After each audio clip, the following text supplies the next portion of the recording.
Hi everyone. So Meghan Markle just dropped her Christmas special, and here's the short version. The guests looked anything but thrilled to be there, and her holiday advice was so vague and meaningless that nobody on earth could ever use it. In other words, we got 56 minutes of pure fluff. Honestly, even Cartman would sit through this just to come up with a dozen sarcastic one-liners. Today, we're basically doing a satirical Christmas episode in full South Park style. Except this time, Meghan Markle is running the show instead of Cartman, and instead of a cozy little town, we're stuck on a rented Netflix soundstage with a sign that reads, "Without love, Meghan." Also without ratings, and judging by the vibes, maybe without a future on TV. They're trying to sell this as a warm, traditional, heartfelt holiday special. But what we actually get is an hour-long marathon of self-admiration. Stan Marsh would just sigh and say, "I guess sincerity didn't get invited to this show." So buckle up, we're about to tear Meghan's artificial Christmas special apart piece by piece. Imagine the South Park boys turning on Netflix and going, "Looks like Meghan decided to out Cartman." And the biggest giveaway?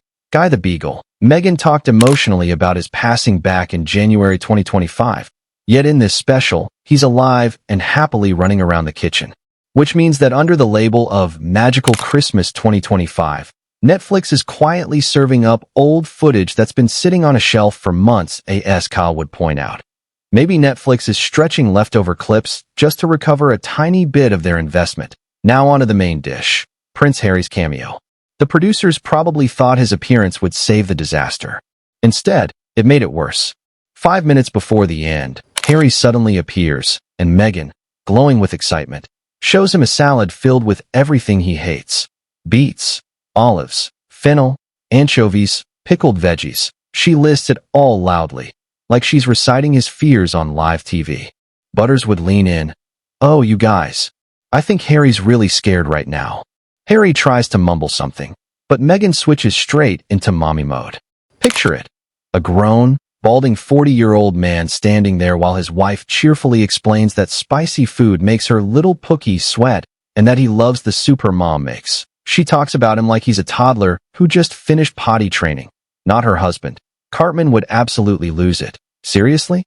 I get dragged for farting every time I eat broccoli, but here's a literal prince living on a mommy said so schedule, and that's totally fine. Let's take a break from Harry and talk about the holiday atmosphere. Visually, they're trying hard to push a fairy tale vibe. Perfect tree, spotless kitchen, Meghan dressed in perfectly coordinated beige. But the moment you switch off the Christmas filter, you realize something's missing. The kids and Meghan's own parents. Her father is lying in a hospital on the other side of the world while she's busy showing viewers how to make Christmas crackers.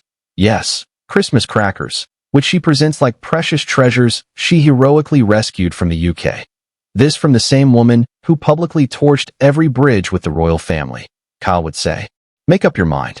Are you an oppressed escapee from royal hell, or the guardian of British traditions?" Instead of relatives, we get two of Meghan's best friends in matching red pajamas. They worship everything she does. No shared memories, no natural warmth. Just constant lines like, "Meghan, this is beautiful. Meghan, you're amazing." It doesn't feel like a cozy girl's Christmas. It feels like a stage production where the extras were instructed. Do not overshadow the hostess under any circumstances. It's a one-woman show where the only real character is Meghan's ego. Everyone else is set decoration. Cartman would jump in. "Dude, being an egomaniac is my thing." Naomi Osaka's appearance is especially telling.